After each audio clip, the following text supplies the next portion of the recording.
കൊച്ചിക്കാരുടെ special beef സ്റ്റൂവും ബിന്ദാലുവും വറുത്തരച്ച ബോട്ടിക്കറിയും ഒക്കെ ആയിട്ട് മൈക്കിൾ ജാക്സൺ ചേട്ടൻ്റെ കട. എന്താ ഇപ്പോൾ ഇങ്ങനൊരു പേര് എന്നാവും വിചാരിക്കണത് അല്ലേ? കാര്യമുണ്ട്. ഈ ജോസഫേട്ടൻ ഉണ്ടല്ലോ, ഭയങ്കര മൈക്കിൾ ജാക്സൺ ഫാനാണ്. അതാണ് കടയ്ക്ക് ഇങ്ങനെ പേരിട്ടത്. വെറുതെ ഫാൻ എന്നൊന്നും പറഞ്ഞാൽ പോരാ, മൈക്കിൾ ജാക്സന്റെ ഡാൻസ് ഒക്കെ എന്ത് സൂപ്പറായിട്ടാ കളിക്കണേന്നോ.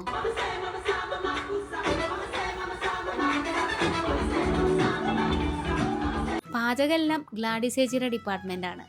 വീട് തന്നെയാണ് കേട്ടോ. അതുകൊണ്ട് തന്നെ ഞായറാഴ്ചയും അവധിയൊന്നുമില്ല. രാവിലെ ഒരു 7 മണിയോടുകൂടി ചിക്കനും ബീഫും എല്ലാതും റെഡിയാവും. ഞായറാഴ്ച മാത്രം കിട്ടണ ഒരു സ്പെഷ്യലുണ്ട്. അത് കഴിക്കാൻ വേണ്ടിയാണ് ഞാൻ ഇന്ന് വന്നിട്ടുള്ളത്. അതാണ് ഈ ബീഫ് സ്റ്റൂ. അപ്പവും ബീഫ് സ്റ്റൂവും കൂടിയാണ് മേടിച്ചത്.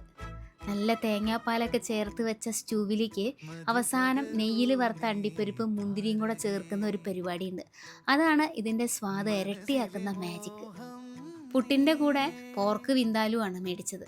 അതിൽ നിന്ന് ഒരു കഷ്ണവും കൂടി എടുത്ത് കഴിച്ചപ്പോൾ സത്യം പറയാലോ, ഗ്ലാഡിസ് ചേച്ചിയോട് പോരുന്നോ എൻ്റെ കൂടെ എന്ന് ചോദിക്കാനാണ് തോന്നിയത്. എന്നാ ഒരു സ്വാദാന്നോ ഓരോന്നിനും. ഞാനൊരു എറണാകുളം ജില്ലക്കാരിയായിട്ട് പോലും ഇതുപോലെയുള്ള കൊച്ചി സ്പെഷ്യലുകളൊക്കെ കഴിക്കുന്നത് ഫുഡ് ബ്ലോഗിങ് തുടങ്ങിയ പിന്നെയാണ് കേട്ടോ. കട എല്ലാ ദിവസവും ഉണ്ടെങ്കിലും ഈ ബീഫ് സ്റ്റൂ ഞായറാഴ്ച ദിവസം രാവിലെ മാത്രമേ ഉണ്ടാവുള്ളൂ. ലൊക്കേഷൻ വരുന്നത് ഫോർട്ട് കൊച്ചിക്കടുത്ത് നസ്രത്തിലാണ്. മൈക്കിൾ ജാക്സൺ ചേട്ടൻ്റെ കട എന്നടിച്ചാൽ ഗൂഗിൾ മാപ്പിലും ലൊക്കേഷൻ കിട്ടും.